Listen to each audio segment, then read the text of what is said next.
तो ये देखिए लाप्लास ट्रांसफॉर्म में अगला क्वेश्चन, ठीक है। तो अगला क्वेश्चन क्या है, define transfer function and what are the significances of poles and zeros. ये एक ईयर में पूछा गया, सेकेंड ईयर में ये पूछा गया, explain the pole zero concept, how does this concept provide the knowledge of stable system.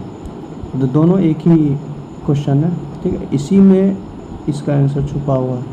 तो ट्रांसफर फंक्शन पहले आता है, उसके बाद इसी से कंसेप्ट आता है पोल जीरो का। तो ट्रांसफर फंक्शन पहले पढ़ेंगे, फिर पोल जीरोज क्या होता है वो पढ़ेंगे, फिर सिग्निफिकेंस पढ़ेंगे पोल एंड जीरो। सिग्निफिकेंस पोल का पढ़ेंगे, उसी में आएगा स्टेबल सिस्टम कब होता है, अनस्टेबल कब होता है, मार्जिनल कब होता है, ठीक है। तो दोनों एक ही में छुपा हुआ आंसर, बस इसमें क्या है, ट्रांसफर फंक्शन के बारे में नहीं लिखना है, सेकेंड वाला क्वेश्चन, ठीक है। तो पढ़ते हैं, अगला पढ़ते हैं, ठीक है। पहले पढ़ते हैं ट्रांसफर फंक्शन के बारे में, ट्रांसफर फंक्शन के बारे में पढ़ते हैं। तो ट्रांसफर फंक्शन क्या होता है, तो जनरली अगर ये कंट्रोल सिस्टम में यूज होता है पहले चीज़, ठीक है। और ये एक्चुअली आया था, जो ये मेरा मान लेते हैं सिस्टम है, फैन मान लीजिए, इनपुट दे दिए, स्विच ऑन किए, आउटपुट मेरा क्या आ गया, रोटेट करना शुरू कर दिया। तो इनपुट हो गया और आउटपुट हो गया, ठीक है। और ये क्या है, सिस्टम है, ठीक है। अब देखिए, तो आउटपुट और इनपुट को, है ना, लाप्लास लाया कि लाप्लास ट्रांसफॉर्म क्या बोला, इस ट्रांसफर फंक्शन के अनुसार क्या बोला कि इसका पहले लाप्लास निकालिए, किसका, आउटपुट का लाप्लास। तो लाप्लास ट्रांसफॉर्म ऑफ आउटपुट हो जाएगा। फिर इसका लाप्लास निकालिए, लाप्लास ट्रांसफॉर्म ऑफ इनपुट, ठीक है। ये बटे ये कर दीजिए, तो किसका, सिस्टम का ट्रांसफर फंक्शन आ जाएगा। तो ट्रांसफर फंक्शन वाला बराबर क्या बताया, Laplace transform of output upon Laplace transform of input. तो ये अपॉन ये करेंगे तो क्या आ जाएगा, ट्रांसफर फंक्शन किसका, सिस्टम का ट्रांसफर फंक्शन आ जाएगा। लेकिन इसमें कंडीशन है with all initial condition zero. तो इनिशियल कंडीशन जीरो रहना चाहिए। इनिशियल कंडीशन मतलब क्या हुआ, जैसे फॉर एग्जांपल बताएं तो इंडक्टर पहले से चार्ज नहीं होना चाहिए। अगर चार्ज है तो पहले डिस्चार्ज कीजिए, फिर उसको अप्लाई कीजिए सिस्टम में, फिर आउटपुट जो निकलेगा उसका लाप्लास ट्रांसफॉर्म निकालिए, और जो इनपुट है उसका लाप्लास, ये अपॉन आउटपुट अपॉन इनपुट कर दीजिए, वही क्या हो जाएगा, ट्रांसफर फंक्शन, ठीक है। तो ट्रांसफर फंक्शन कुछ नहीं है, क्या है, रिलेशन बिटवीन क्या है, इनपुट और आउटपुट के बीच में रिलेशन है, जो कि सिस्टम का ट्रांसफर फंक्शन होता है, ठीक है। अब इससे क्या हो गया, सिस्टम का ट्रांसफर फंक्शन आ गया, तो सिस्टम का बिहेवियर मालूम कर सकते हैं ना ट्रांसफर फंक्शन की मदद से। ट्रांसफर फंक्शन का यूज क्या हुआ, सिस्टम का बिहेवियर मालूम करना हो तो, ठीक है, सिस्टम स्टेबल है, अनस्टेबल है, ठीक है, और बहुत चीज़ मालूम कर सकते हैं, ठीक है। ट्रांजिएंट रिस्पॉन्स क्या होगा, ट्रांजिएंट में कैसा काम करेगा सिस्टम, ठीक है। तो ये डिटेल में पढ़ना है आपको, किसमें, कंट्रोल सिस्टम में, आगे जो आएगा सेम में, ठीक है। तो देखते हैं ट्रांसफर फंक्शन को कैसे डिफाइन करते हैं। अब देखिए, ये जो है हम थ्योरी बता रहे हैं, लेकिन लिखने कैसे आना चाहिए वो भी डिपेंड करता है।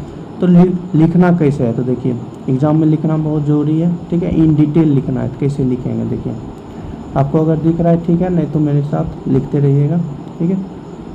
पहले व्हाट इज ट्रांसफर फंक्शन, ठीक है। तो in control system engineering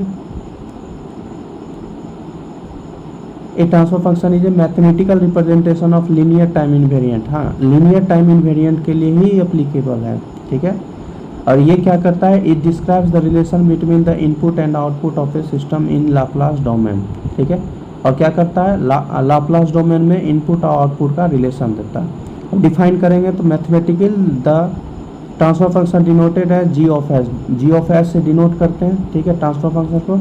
is defined as the ratio of the Laplace transform of the output signal y of s to the Laplace transform of input signal u of s with the assumption that all initial conditions are zero।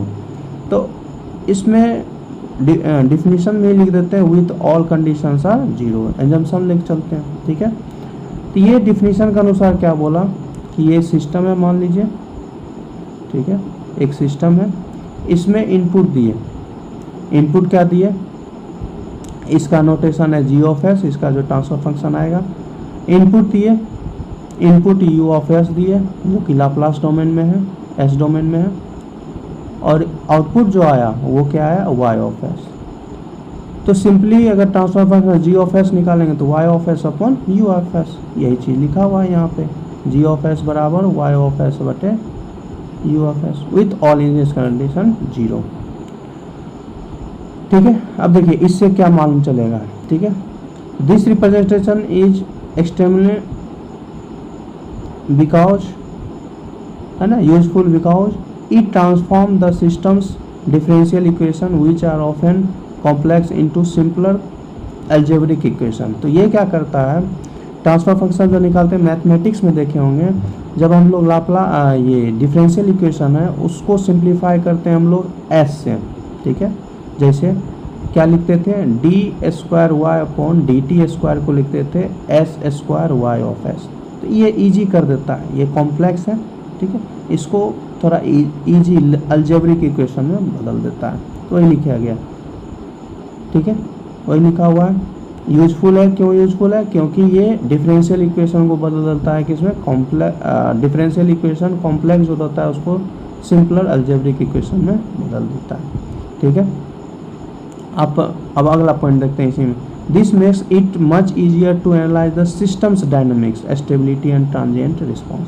तो dynamics system का जो भी dynamic है ये किसके मदद से, transfer function की मदद से हम लोग सिस्टम का डायनेमिक जान सकते हैं, स्टेबिलिटी जान सकते हैं और ट्रांजिएंट रिस्पॉन्स भी जान सकते हैं। जनरल फॉर्म में transfer function is the ratio of two polynomials in the Laplace variable S. तो जनरल ट्रांसफर फंक्शन का इन जनरल जो इक्वेशन बोलेंगे ये ऐसा बोलते हैं, जी ऑफ एस बराबर numerator of S upon denominator of S, मतलब आउटपुट अपॉन इनपुट। तो आउटपुट लाप्लास ऑफ आउटपुट को न्यूमरेटर बोलेंगे, इनपुट लाप्लास ऑफ इनपुट क्या बोलेंगे, डिनोमिनेटर बोलेंगे, और ये एस के फॉर्म में होता है। ठीक है, तो एस के फॉर्म में लिख देंगे, इन जनरल ऐसा लिखा जाता है। ठीक है, अब देखिए ट्रांसफर फंक्शन है तो ट्रांसफर फंक्शन कुछ एस के फॉर्म में आएगा तो कुछ ऐसा बोल सकते हैं।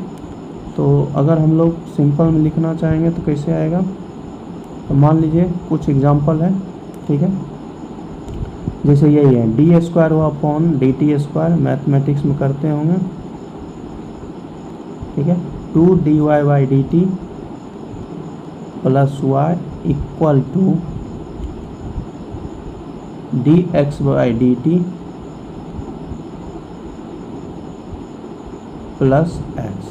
ठीक है, अब इसको जब हम लाप्लास ट्रांसफॉर्म में चेंज करते हैं तो क्या बोलते हैं, S square Y of S, mathematics में भी किए हैं, plus 2 Y S into Y of S D Y by D T, क्या लिखते हैं वो। और यहाँ पे क्या एज्यूम्पशन ले रहे हैं कि इनिशियल कंडीशन क्या है, सब जीरो है, इनिशियल कंडीशन क्या है, जीरो है। तो एस ऑफ वाई एस, ये क्या बन जाता है, वाई ऑफ एस, फिर ये बन जाएगा S of X of S plus X of S. तो यहाँ से क्या आ जाएगा common, Y of S into S square plus 2s plus 1 into Y of S, Y of S ले लिए कॉमन, एक ही बार लेंगे, इंटू यहाँ से कॉमन क्या आ जाएगा, s plus 1 into X of S.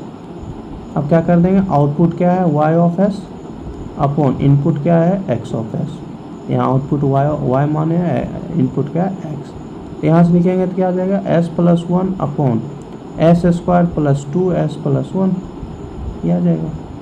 इसी को क्या बोलते हैं हम लोग, ट्रांसफर फंक्शन। सही है, तो ट्रांसफर फंक्शन इसी को बोलेंगे। अब ये जो ट्रांसफर फंक्शन आया इसी में क्या है, ये है न्यूमरेटर ऑफ एस, ये क्या है, डिनोमिनेटर ऑफ एस। ठीक है, अगर हम लोग न्यूमरेटर को जीरो करते हैं, ठीक है, किसको करते हैं, अगर हम लोग न्यूमरेटर को जीरो करते हैं बराबर जीरो, तो ये देता है हमको जीरोज, क्या देता है, जीरोज। जैसे फॉर एग्जांपल अब यहाँ पे देख सकते हैं न्यूमरेटर में क्या है, s प्लस 1, तो s प्लस 1 को जीरो करेंगे तो s plus 1 equal to zero, तो s बराबर क्या आ जाएगा, -1, तो मेरा जीरोज क्या आ गया, -1। अगर डिनोमिनेटर को हम लोग जीरो करते हैं तो इससे देता है पोल्स, क्या देता है, पोल्स। ठीक है, तो पोल्स देगा, तो यहाँ पे हम लोग क्या लिए हैं, S square plus 2s plus 1। ठीक है, तो ds के जगह पे क्या लिख देंगे, S square plus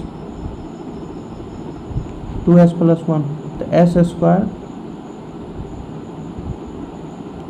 square plus 2s plus 1 equal to 0। ये क्या है, s प्लस 1 का होल स्क्वायर है इक्वल टू 0। इसको और अच्छा से लिखेंगे तो ऐसे लिख सकते हैं s plus 1 into S plus 1 equal to 0। तो इसको लिखेंगे s plus 1 equal to 0, s plus 1 equal to 0। तो यहाँ से s बराबर क्या आ जाएगा, -1, -1। ये क्या हो गया, पोल्स।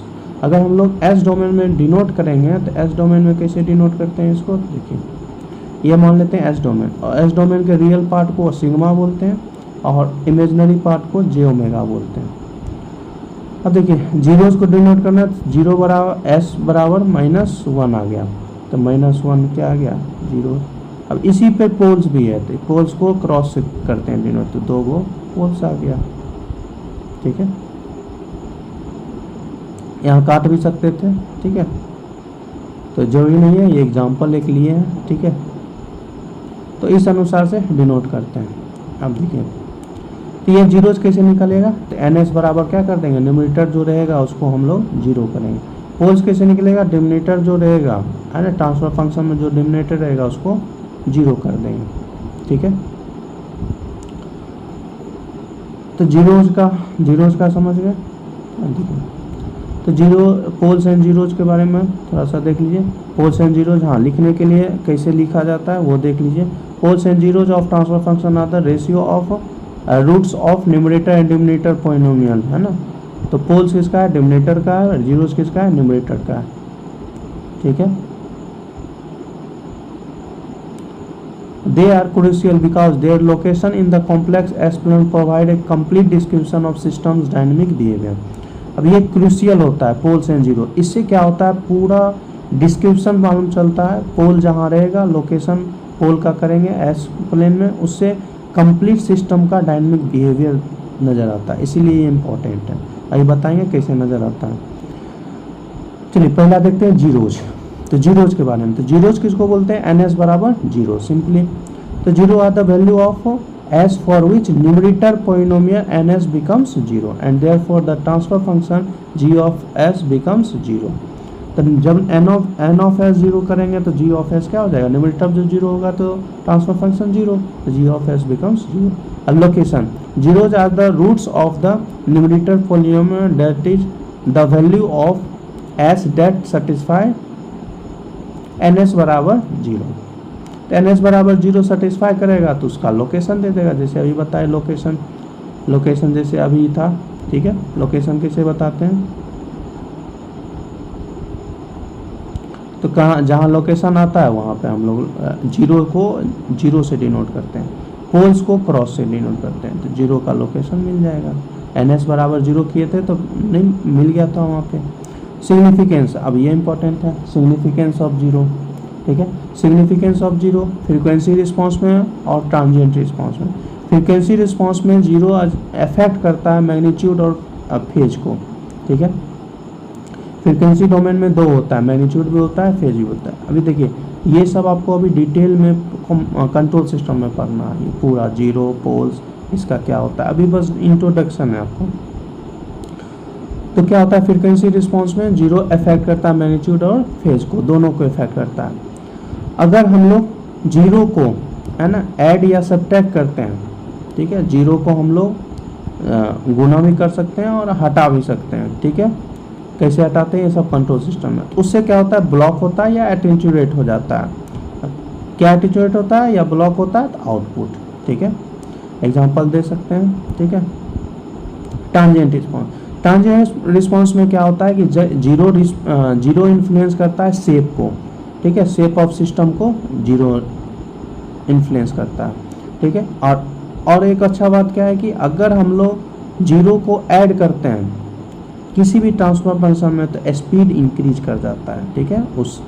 उस सिस्टम का स्पीड जो रिस्पांस होता है वो इंक्रीज कर जाता है। तो वही लिखा हुआ है ट्रांजिएंट रिस्पांस में, zeros influence the shape of the systems transient response.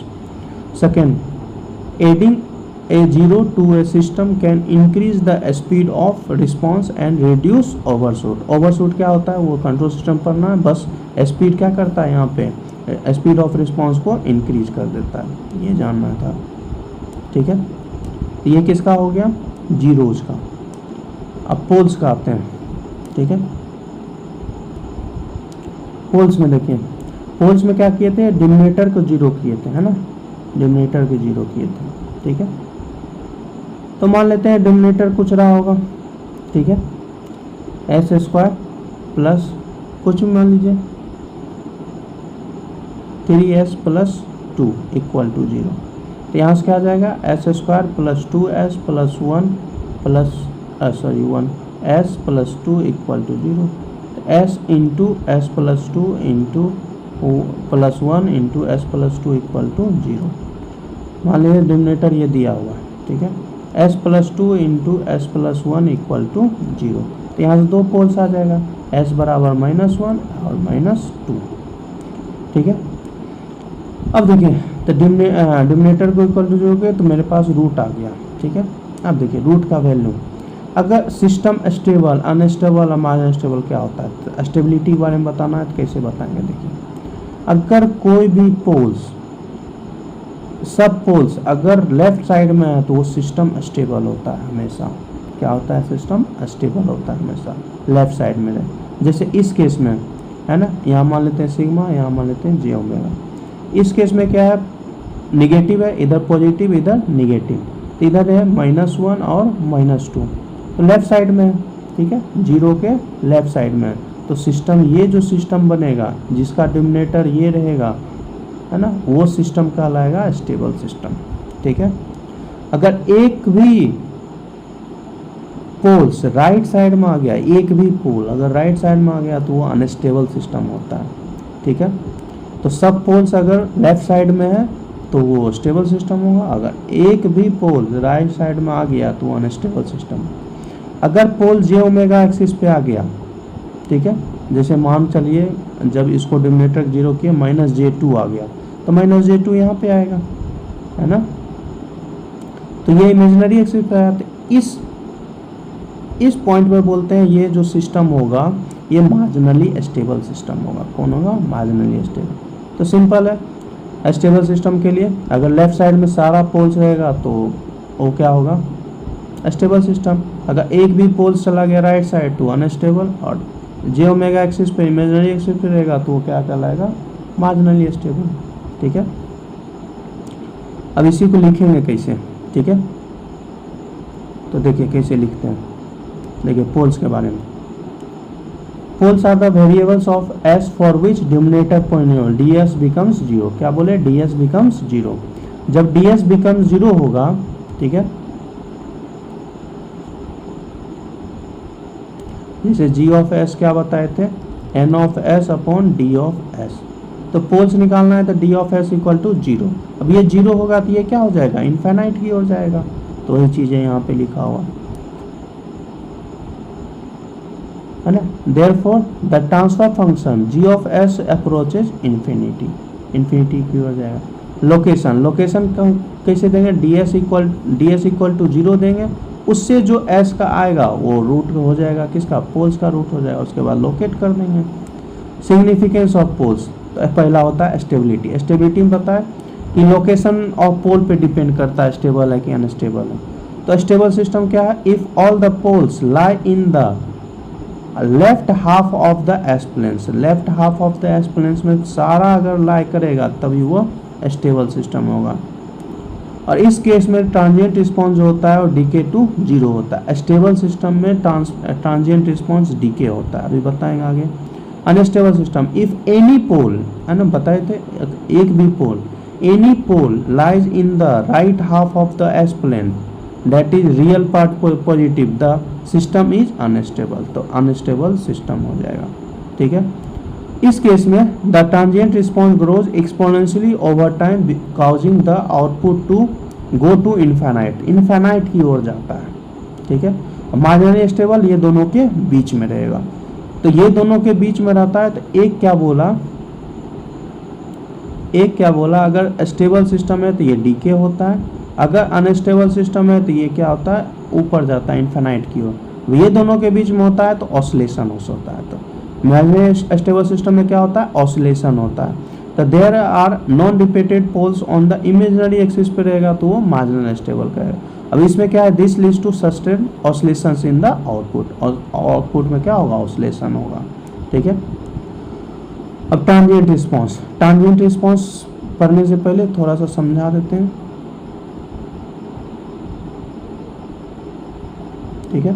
अब देखिए ये जो पोल्स आया, ये पोल्स क्या है कि रियल भी हो सकता है और इमेजिनरी भी हो सकता है, तो -2 + -2 भी आ सकता है, ठीक है। तो रियल पार्ट भी आ सकता है, इमेजिनरी पार्ट। अब इसका याद होगा हम लोग CF लिखते थे, है ना, इसका आउटपुट अगर हम लोग लिखते थे तो y ऑफ t में तो क्या लिखते थे, e⁻t C1 e⁻t + C2 e⁻2t, कहाँ लिखते थे, मैथमेटिक्स में CF में, है ना, CF निकालते थे कॉम्प्लीमेंट्री फंक्शन, तो ऐसा लिखते थे। तो ये क्या दर्शाता है, ठीक है, अगर एक ही चीज़ लें e⁻t, ठीक है, e⁻t को हम लोग डिनोट करेंगे ग्राफ में, तो 0 पे क्या हो जाएगा, अगर t बराबर 0 है, इधर t मान लेते हैं, t पावर 0 है, t बराबर 0 पे 1, तो यहाँ से स्टार्ट होगा, t पावर इन्फिनिटी e⁻∞ 0, मतलब ये ऐसा अप्रोच करेगा। इसका मतलब क्या है, रियल पार्ट अगर आया रूट में तो नेचर क्या हुआ, डीकेइंग, डीकेइंग मतलब क्या हुआ, स्टेबल सिस्टम, ठीक है। अभी बताए थे थोड़ा देर पहले, स्टेबल सिस्टम क्या होता है, डीकेइंग होता है, तो 0 की अप्रोच कर रहा है तो वो स्टेबल सिस्टम।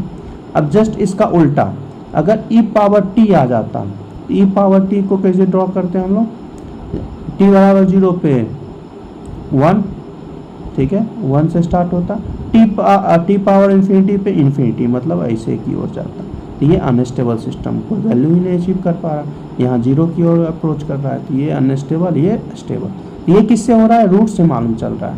तो रूट कौन सा होता है, या तो कॉम्प्लेक्स जैसा आता है, ठीक है, ठीक है। तो 2 होगा, रियल पार्ट होगा और इमेजिनरी पार्ट होगा, ठीक है, ये हो गया। तो ट्रांजिएंट रिस्पांस में ये काम करता है, ठीक है। अगर रियल पार्ट हुआ, सिर्फ रियल पार्ट हुआ, अगर माइनस में आया रूट तो वो डीके होगा, वो स्टेबल सिस्टम हो, अगर प्लस में आया तो वो इन्फिनिटी की ओर जाएगा, अनस्टेबल सिस्टम होगा, ठीक है। तो इसी को कैसे लिखेंगे, तो देखिए यहाँ पे ट्रांजिएंट रिस्पांस में poles determine the fundamental nature of the systems transient response, तो पोल डिटरमाइन करता है। रियल पोल्स, रियल पोल्स क्या होता है, कॉरस्पॉन्ड टू एक्सपोनेंशियल डीके और growth in the time domain. तो क्या बोले थे, रियल पोल्स आएगा, रियल मतलब -2 -3 ये सब रियल आएगा, तो क्या होगा, एक्सपोनेंशियल डीके होगा। अब a pole further from of imaginary axis, more negative part real part, faster decay. अब जब ये 0 की ओर अप्रोच कर रहा था तो फास्टर डीके होता है। अब जब कॉम्प्लेक्स कंजुगेट पोल रहता है तब क्या होगा, कॉम्प्लेक्स कंजुगेट पोल होता है तो उसमें डैम्पिंग होता है साइनसॉइडल ऑसिलेशंस का, तो वही लिखा हुआ है, complex conjugate poles correspond to damped sinusoidal oscillations, ठीक है। ये भी पढ़ सकते हैं, real part of the poles determine the damping, है ना, रियल पार्ट को जो होता है -1 -2 या 1 2 वो डैम्पिंग को रिप्रेजेंट करता है, क्या कैसे रिप्रेजेंट करता है, ये कंट्रोल सिस्टम में पूरा पढ़ना है। And the imaginary part determines the oscillation frequency, और जो इमेजिनरी पार्ट है, ठीक है, क्या हो गया, जैसे -2 + j2, ये रियल पार्ट जो है ना, ये रियल पार्ट क्या डिटरमाइन करेगा, डीके, है ना, डीके हो रहा है कि नहीं हो रहा है, डीके होगा तो क्या होगा, स्टेबल सिस्टम होगा, ठीक है, अगर डीके नहीं होगा तो क्या होगा, अनस्टेबल सिस्टम। इमेजिनरी क्या बताता है कि फ्रीक्वेंसी कितना, ऑसिलेशन फ्रीक्वेंसी कितना, वो सिस्टम कितना ऑसिलेशन फ्रीक्वेंसी पर ऑपरेट कर रहा है, ठीक है, तो ये बताता है। तो ये सब देख सकते हैं, ठीक है।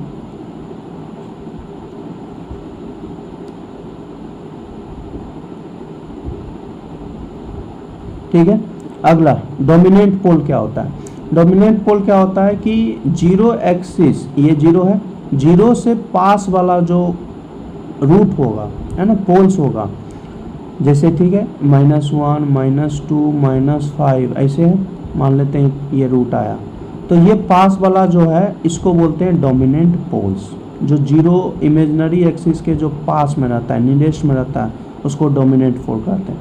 ये डोमिनेंट पोल इसलिए इम्पोर्टेंट होता है तो ये स्पीड को बताता है, अगर इमेजिनरी एक्सिस से जितना रूट दूर में रहेगा वो उतना फास्ट रिस्पांस देगा, स्पीड रिस्पांस उतना ज़्यादा देगा। तो इमेजिनरी एक्सिस से दूर रहना चाहिए, तो वो और स्टेबल सिस्टम बनाता है, और जितना पास आएगा उतना क्या होगा, इमेजिनरी की ओर जाएगा। इमेजिनरी मतलब मार्जिन स्टेबल, अगर इस तरफ चला गया तो अनस्टेबल। ठीक है, यही डोमिनेंट पोल क्या है, poles closest to the imaginary axis are called dominant poles. ठीक है, because they have the slowest decay and their behaviour largely determines the overall response of the system. देखिए speed of response, speed of response बता दिए, distance of poles from imaginary axis determine the speed of response. अब ये imaginary axis से poles का distance कितना है, अगर ज़्यादा डिस्टेंस है तो पोल्स से लिखा हुआ है poles further to the left result in faster decay response. तो फास्टर डीके रिस्पॉन्स होता है उतना स्टेबल सिस्टम बनता है, जितना डीके होगा उतना स्टेबल बना। तो इस अनुसार से हम लोग लिख सकते हैं। ठीक है, तो लिखने के लिए क्या है कि अगर ये क्वेश्चन आया, ठीक है, क्या है, define transfer function, what are the significance of poles and zeros, या explain the pole zero concept, how does this concept provide the knowledge of a stable system. Stable system के बारे में बताया तो वो इसमें सुटेबल हो जाएगा। अब पोल जीरो कंसेप्ट के बारे में बताएं तो इसी में पूरा छिपा हुआ है इसका आंसर। ठीक है, अगर ये दोनों में से कोई आया क्वेश्चन तो आपको क्या लिखना है, आपको बताए ये पूरा लिखना पड़ेगा, यहाँ से ट्रांसफर फंक्शन के बारे में बताना पड़ेगा, तब जाकर कंसेप्ट किसका आएगा, पोल्स जीरोज का। तो फिर आएगा पोल्स जीरोज के बारे में लिखने के लिए, फिर जीरो के बारे में लिखने के लिए, जीरो के बारे में थोड़ा सा लिखिए, फिर सिग्निफिकेंस लिखिएगा जीरो का, फिर आइएगा पोल्स पे, पोल्स का डिफिनीशन लिखने के बाद फिर सिग्निफिकेंस ऑफ पोल्स पे आइएगा। सिग्निफिकेंस पोल में भी दो, स्टेबिलिटी और ट्रांजिएंट रिस्पांस में। इसके बाद ये पूरा लिखना, तब जब पूरा लिखिएगा तब नंबर मिलेगा। अच्छा ठीक है, तो कोशिश कीजिए पूरा समझने के लिए, है ना, रटने के लिए नहीं, क्योंकि रटना संभव है नहीं है इतना, तो समझिए और समझ के क्या कीजिए, इसको थोड़ा सा वहाँ लिखने का खुद प्रैक्टिस कीजिए अपने से, है ना, एग्ज़ाम से पहले, क्योंकि ये लाप्लास में संभावना रहता है ऐसा क्वेश्चन आता ही आता है। ठीक है, तो आएगा भी तो 7 नंबर में आएगा, 7 नंबर में इतना लिखना सफिशिएंट है। ठीक है, इतने लिखिएगा तो आपका 4-5 पेज चला जाएगा। ठीक है, अच्छा से लीजिएगा, अगर छोटा छोटा लिखिएगा तो कम से कम 2.5 पेज तो जाएगा ही। ठीक है, तो और क्या है, दूसरों की मदद कीजिए। ठीक है, दोस्तों सुने शेयर कर दीजिए, दूसरा की भी मदद हो जाएगा। ठीक है।